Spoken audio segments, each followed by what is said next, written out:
In 1999, Bernalillo County acquired two majestic properties to add to their ever-growing list of open spaces. Sabino Canyon is a really beautiful open space property here in the Manzano Mountains, and we're really close to Cedro Peak, if people know where that is. And it's actually bisected by a Forest Service road, so we have a trail that extends on both sides of the property, a 1-mile trail on each side, so for a total of 2 miles.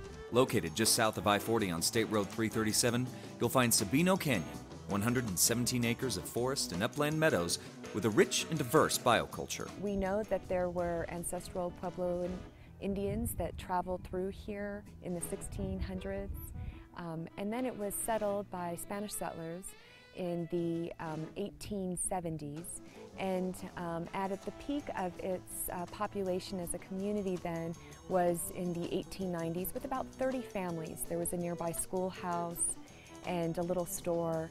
The people here subsided on dry land, bean farming, and timber harvest that I'm sure that they sold in town. Drought, difficult living situations, and lack of economic stimulation brought the settlement to an end.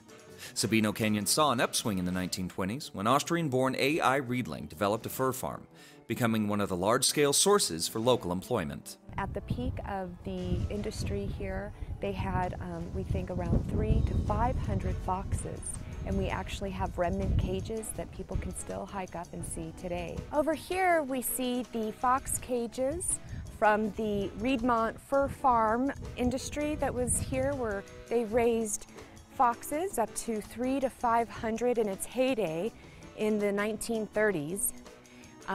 Then the industry tanked due to the Great Depression, and at that point they started to raise smaller animals for their pelts that were more economical, but eventually the entire industry kind of went to the wayside. The canyon now serves as a peaceful oasis where one can unwind, take in a brisk hike, and enjoy the sagebrush, prickly pear, and dusty junipers decorating the vast landscape. People can come out here now and experience the serenity of this beautiful place with the hiking trails and read some of the historic signs here. Head north just a few miles and you'll find yet another trail rich in beauty and history, the Ojito de San Antonio. It is a wonderful property that really embodies a living history.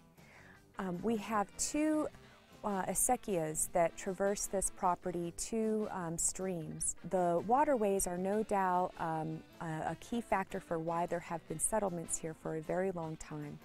We know in the 13th to 14th century there was a major pueblo here in the area, and then again it was re-inhabited in the 17th century. And then Spanish settlers came here and founded a small town in 1819. There were about 22 homes in the area, and they communally managed the land and the water resource here. And the water hasn't just brought human settlement. In addition to the water providing essential resources for humans, it's also been vital for wildlife.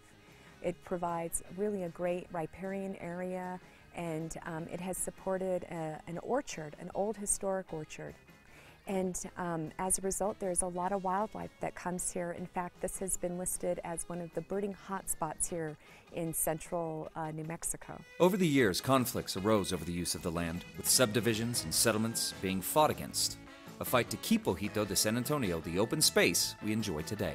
What we have done since we have purchased this property is we've created a resource management plan, again with the help of partners and the community, which we identified to put a pedestrian-only trail here. It's a little over a mile hike that's absolutely beautiful. You go up to an overlook where you get this great view of the Sandia Mountains on its eastern side, really pretty and just a lovely day hike. You can come and sit underneath this fantastic willow tree where the stream used to run and see the orchard where we've planted new trees.